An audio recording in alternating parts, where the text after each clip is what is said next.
إسرائيل اذكروا نعمتي التي أنعمت عليكم وأني فضلتكم على العالمين.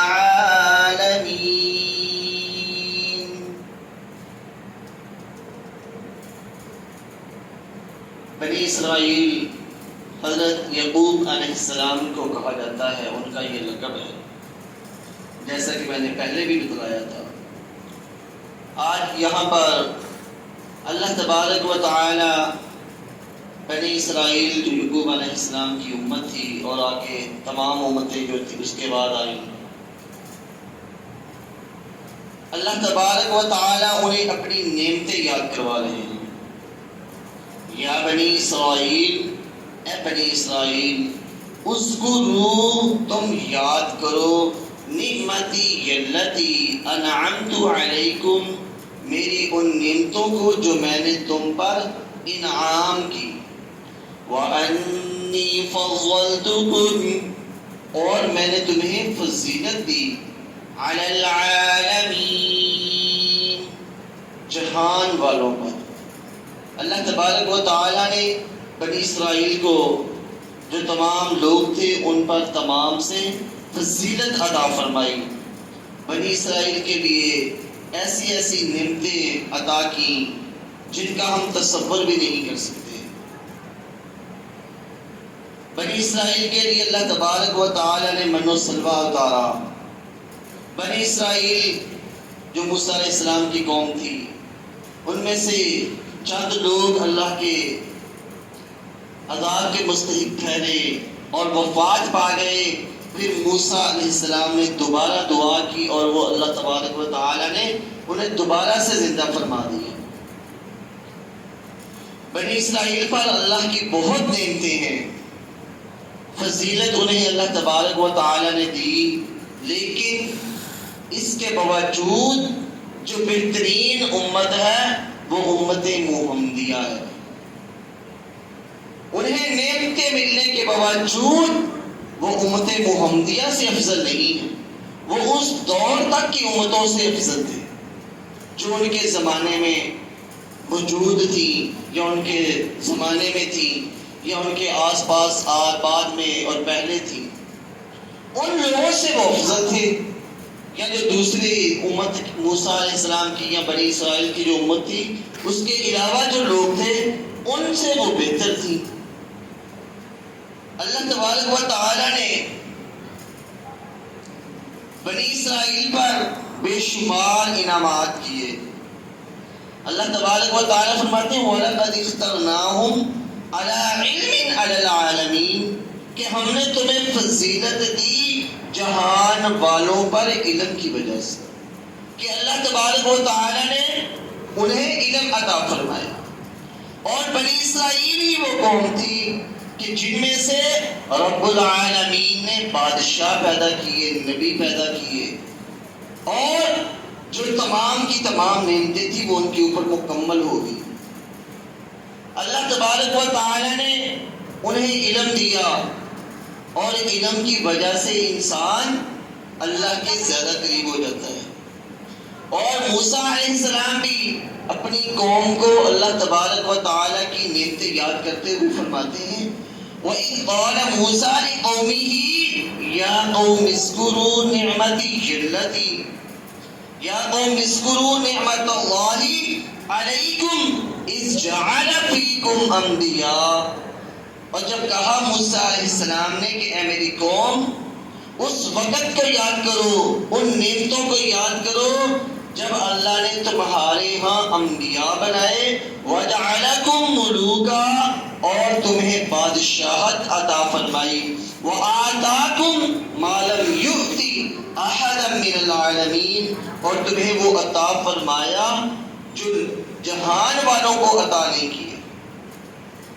اللہ تبارک و تعالی نے امت محمدیہ کے بارے میں فرمایا کنتم خیر امت اخرجت للناس تأمرون بالمعروف وتنہون عن المنکر، کہ امت محمدیہ تم بہترین امت ہو، تم لوگوں کو ظلمات سے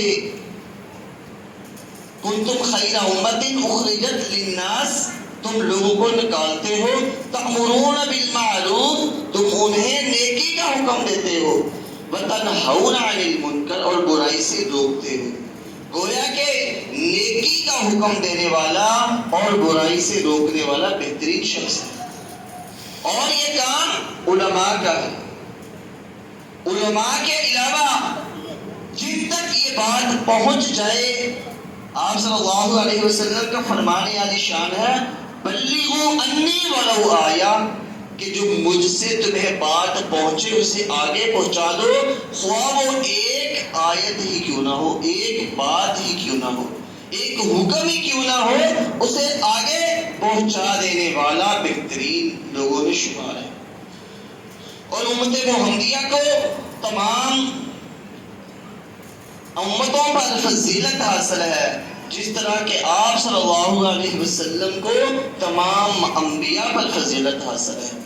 آپ صلی اللہ علیہ وسلم تمام انبیاء کے سردار ہیں، دنیا میں بھی اور آخرت میں بھی۔ آپ صلی اللہ علیہ وسلم پر اللہ کی کروڑوں رحمتیں اور برکتیں نازل ہوں۔ اس کے بعد اللہ نعمتیں یاد کروانے کے بعد لوگوں کو ڈرا رہے ہیں۔ گویا کہ پہلے لوگوں کو یاد کروانا چاہیے کہ اللہ نے تمہیں کیا کیا عطا فرمایا ہے، اور اس کے بعد انہیں ڈرانا چاہیے۔ یہ نہیں ہے کہ کوئی وعظ و نصیحت کرنے کے لیے آئے اور سیدھا آ کے لوگوں کو ڈرانا شروع کر دے کہ تم اللہ سے ڈر جاؤ۔ تم نے پہلے لوگوں کو نعمتیں یاد کروانی ہے کہ اللہ نے تمہیں ٹھیک ٹھاک سالم جسم عطا فرمایا۔ ان سے پوچھو جن کی ایک آنکھ نہیں ہے، ان سے پوچھو جن کا ایک ہاتھ نہیں ہے، ایک بازو نہیں ہے، ان سے نعمتوں کا پوچھو جن کی ایک ٹانگ نہیں ہے، ان سے پوچھو قدر پاؤں کی جن کا ایک پاؤں نہیں ہے، ان سے پوچھو قدر ان دانتوں کی جن کے دانت نہیں ہیں۔ یہ اللہ تبارک و تعالیٰ کی ایسی نعمتیں ہیں کہ جن کا ہم شکریہ ادا نہیں کر سکتے۔ ایک چھوٹا سا گردہ وغیرہ خراب ہو جائے، اس کے لیے لوگ کروڑوں خرچ کر دیتے ہیں، اور ہم صحیح سالم گردوں کے ساتھ، صحیح سالم دل کے ساتھ بیٹھے ہیں، تو پھر ہم اللہ کی نعمتوں کا کیوں شکر ادا نہ کریں؟ اللہ کی قسم، مجھے کل پرسوں ہی پتا چلا، ایک میرا اسٹوڈنٹ ہے، اس کے گردوں کا مسئلہ ہوا، اس کے جگر کا، اور جگر ٹرانسپلانٹ کے لیے وہ انڈیا جا رہا ہے، اور بتلانے والوں نے بتلایا کم از کم 1.5 کروڑ روپیہ خرچہ ہے۔ اور ہم کہتے ہیں ہمیں اللہ نے عطا کیا فرمایا ہے؟ ہم اللہ کی نعمتوں کی ناقدری کرتے ہیں۔ یہ جو اللہ نے آپ کو صحیح سالم جسم عطا فرمایا، اس کی قدر کیجیے۔ آپ بیماریوں سے بچے ہوئے ہیں، اس کی قدر کیجیے اور اللہ کا شکر ادا کیجیے۔ اس چیز کو ملحوظ خاطر نہ رکھیے کہ ہم تو غریب ہیں، ہم لٹ گئے، مر گئے، ہم نے تو دکھوں کے اندر زندگی گزار دی، ہم نے پریشانیاں دیکھی۔ ان پریشانیوں کو مومن بھول جائے گا جب وہ جنت کے اندر داخل ہوگا۔ جنت کے اندر داخل ہونا تو دور کی بات، اگر اسے جنت کا چکر لگوا دیا جائے تو وہ تمام کی تمام پریشانیوں کو بھول جائے گا۔ تو یہ جو کروڑوں روپے آپ کے جسم کے اندر موجود ہیں کہ آپ صحیح سالم ہیں، تو ان نعمتوں کا شکر ادا کیجیے۔ اس کے بعد اللہ تبارک و تعالیٰ اپنے عذابوں سے ڈرا رہے ہیں۔ اللہ تبارک و تعالیٰ فرماتے ہیں وَاتَّقُوا يَوْمًا لَا تَجْزِي نَفْسٌ عَن نَفْسٍ شَيْئًا وَلَا يُقْبَلُ مِنْهَا شَفَاعَةٌ وَلَا يُؤْخَذُ مِنْهَا عَدْلٌ وَلَا هُمْ يُنصَرُونَ۔ اس دن سے ڈرتے رہو جب کوئی کسی کو نفع نہ دے سکے گا، فائدہ نہ پہنچا سکے گا، اور نہ شفاعت اور نہ ہی سفارش قبول کی جائے گی، اور نہ کوئی بدلہ اور فدیہ لیا جائے گا، اور نہ ہی وہ مدد کیے جائیں گے۔ یہاں پر اللہ تبارک و تعالی حشر کا جو منظر ہے وہ بیان فرما رہے ہیں کہ حشر کا منظر وہ ہوگا کہ جب کوئی کسی کو کچھ بھی فائدہ نہ دے گا، نہ نقصان پہنچا سکے گا وہاں پر۔ اللہ تبارک و تعالیٰ فرماتے ہیں وَلَا تَزِرُ وَازِرَةٌ وِزْرَ أُخْرَىٰ، کہ کوئی کسی کا بوجھ نہیں اٹھائے گا۔ آج دنیا کے اندر ہم اپنا بوجھ دوسروں پہ لاد دیتے ہیں۔ بعض دفعہ میں نے بھی اپنا کام ہوتا ہے بچوں کو کہہ دیتا ہوں کہ بیٹا یہ کام کر لو۔ آپ احباب بھی اپنے کام اپنے بہن بھائیوں سے، دوست احباب سے کروا لیتے ہیں کہ یہ کام ہے کر دو، اور دنیا کے اندر ہم کروا سکتے ہیں، لیکن آخرت کے اندر ایسا نہیں ہوگا۔ اس دن کے بارے میں اللہ تبارک و تعالیٰ فرماتے ہیں لِكُلِّ امْرِئٍ مِّنْهُمْ يَوْمَئِذٍ شَأْنٌ يُغْنِي وُجُوهٌ يَوْمَئِذٍ مُسْفِرَةٌ ضَاحِكَةٌ مُسْتَبْشِرَةٌ، کہ وہ دن ایسا دن ہوگا کہ جب نفس نفسی کا عالم ہوگا، اور فرمایا کہ اے لوگوں اپنے رب کا خوف کھاؤ اور اس دن سے ڈرو جس دن باپ اپنے بیٹے کو اور بیٹا اپنے باپ کو کچھ فائدہ نہ دے گا۔ اس دن لوگ اپنی ماں سے بھی بھاگ رہے ہوں گے۔ دنیا کے اندر ماں باپ جو ہوتے ہیں اولاد کے لیے سب سے بڑھ کے ہوتے ہیں، ان کے لیے اولاد کچھ بھی کر گزرتی ہے، اور اولاد اپنے والدین کے لیے بہت کچھ کرتے ہیں۔ والدین اپنے اولاد کے لیے، کئی لوگ ایسے بھی ہوتے ہیں کہ اپنی اولاد کے لیے حلال و حرام کی تمیز بھول جاتے ہیں کہ جو میرا بچہ کر رہا ہے صحیح ہے، اسے حق حاصل ہے کہ وہ کرے، اور اپنے بچوں کی جائز و ناجائز خواہشات کو پورا کرنا والدین اپنی ذمہ داری سمجھتے ہیں کہ جو میرے بچے نے کہہ دیا وہ بات پوری ہونی چاہیے۔ قیامت کا دن وہ دن ہوگا کہ جس دن وہ بچے بھی والدین کے کسی کام نہ آئیں گے۔ ہر کوئی اپنے والدین سے بھاگ رہا ہوگا کہ کہیں میرے والدین ایک نیکی ہی نہ مانگے مجھ سے، اور نہ کوئی اس دن نیکی دینا پسند کرے گا۔ اور اس دن اگر کوئی کافر زمین بھر کے سونے کی اور اس کے علاوہ اس جیسی ایک اور بھی زمین اللہ کے ہاں دے کر اپنے آپ کو آزاد کروانا چاہے، عذاب سے بچانا چاہے، تو وہ نہیں بچا سکتا۔ وہ ایسا سخت دن ہوگا کہ جس دن کوئی اللہ کی عذاب سے نہیں بچ سکے گا، الا ما شاء اللہ، کہ جس کو اللہ چاہے اپنی رحمت سے جنت میں داخل کرنا۔ قرآن میں ہے کہ اس دن سے پہلے نیکیاں کر لو جس دن نہ خرید و فروخت ہوگی اور نہ دوستی اور نہ شفاعت کام آئے گی۔ لا بیع فیہ ولا خلال، اس دن نہ تو تجارت ہوگی اور نہ ہی دوستیاں کام آئیں گی۔ آج تو ہماری دوستیاں بھی کام آ جاتی ہیں، ہم اپنا کام کرنے کے لیے سفارشیں بھی کروا لیتے ہیں کہ وہ فلاں کا فون کروا لو، فلاں سے سفارش کروا لو، وہ فلاں بندہ وہاں پہ کام کرتا ہے، وہ ہمارا کام جلدی کر دے گا۔ دنیا کے اندر تو ایسا ہوتا ہے، لیکن آخرت کے اندر ایسا نہیں ہوگا۔ آخرت کا دن وہ ہوگا کہ جس دن کوئی نہ سفارش کر سکے گا اللہ کی اجازت کے بغیر، اور نہ ہی اس کے مال و دولت کام آئیں گے، نہ اس کی دوستیاں کام آئیں گی۔ دنیا کے اندر تو دوستیاں کام آ جاتی ہیں، دوست اکٹھے ہو کر ایک دوسرے کی ہیلپ بھی کر دیتے ہیں، لیکن قیامت کے دن دوست بھی دوست سے غائب ہوں گے۔ ہاں، جنہوں نے اللہ کی رضا کے لیے آپس میں محبت کی وہ ایک دوسرے کے ساتھ ہوں گے۔ آپ جب بھی کسی سے دوستی کریں تو اللہ کی رضا کے لیے کریں کہ یہ نیک بندہ ہے، یہ نمازیں پڑھنے والا ہے، روزے رکھنے والا ہے، میں اس سے اللہ کی رضا کے لیے محبت کرتا ہوں۔ جب محبت کرنے والے قیامت کے دن اٹھیں گے تو وہ ساتھ ہوں گے، وہ بھی اللہ کی رضا کے لیے۔ الحب للہ والبغض للہ، محبت بھی اللہ کے لیے اور بغض بھی اللہ کے لیے۔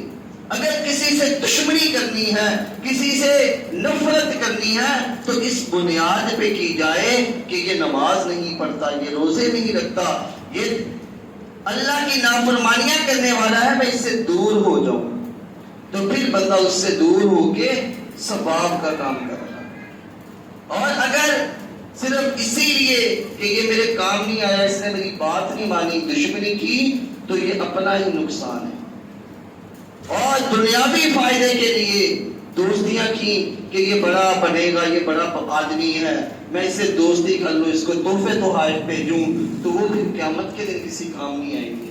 ہوا یجیر ولا یجار علیہ، وہ پناہ دیتا ہے اور اس کی پناہ سے نجات دینے والا کوئی نہیں۔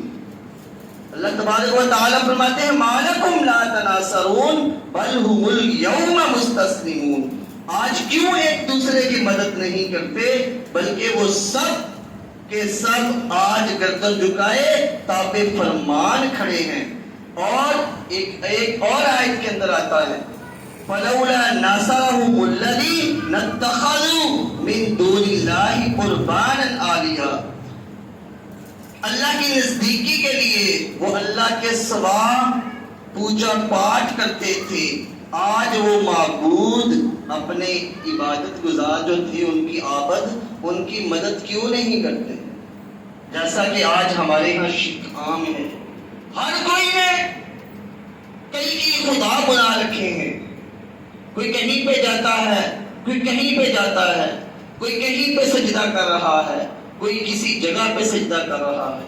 حالانکہ مسلمان اتنے گر چکے ہیں کہ وہ قبروں کو بھی سجدے کر رہے ہیں۔ تو یہ جو سجدے کرنے والے ہیں اور یہ جو محبتیں کرنے والے ہیں کہ مجھے قیامت کے دن میرے پیر صاحب چھڑوا لیں گے، خدا کی قسم یہ دھوکے کے سوا اور کوئی سامان نہیں۔ اور پیر ایسے ہوتے ہیں کہ جو 6 مہینے سال سے نہائے نہیں ہوتے، ان سے اگر نماز کا پوچھ لیا جائے، بعض تو یہ کہتے ہیں ہم نماز مدینے جا کے پڑھتے ہیں، یہاں پہ ہمارا جسم سو رہا ہوتا ہے، ہم تو مدینے میں عبادت کر رہے ہوتے ہیں۔ اپنے مریدوں کو الو بنانے کے یہ طریقے ہیں، خدا کی قسم کوئی ایسی طاقت نہیں رکھتا۔ یہ اللہ تبارک و تعالیٰ نے محمد صلی اللہ علیہ وسلم کو صرف عطا کیا تھا اسرا، کہ آپ نے اللہ سے ایک رات کے اندر ملاقات بھی کی، بیت المقدس بھی گئے، یہ صرف آپ صلی اللہ علیہ وسلم کو عطا کیا تھا۔ یہ پیر کچھ کام کے نہیں ہے، ان کی سیویوں کے نیچے اگر آپ چینی ڈال دیں تو یہ اوپر سے کھا کے کہیں گے سیویاں پھیکی ہیں، ان کو تو اتنا بھی پتا نہیں کہ سیویوں کے نیچے چینی پڑی ہوئی ہے۔ یہ تو اتنی بھی طاقت نہیں رکھتے کہ اس دیوار کے باہر کیا ہے، تو یہ آپ کی کیسے مدد کریں گے؟ جو خود اللہ سے دور ہیں وہ آپ کو کل قیامت کے دن کیسے بچائیں گے؟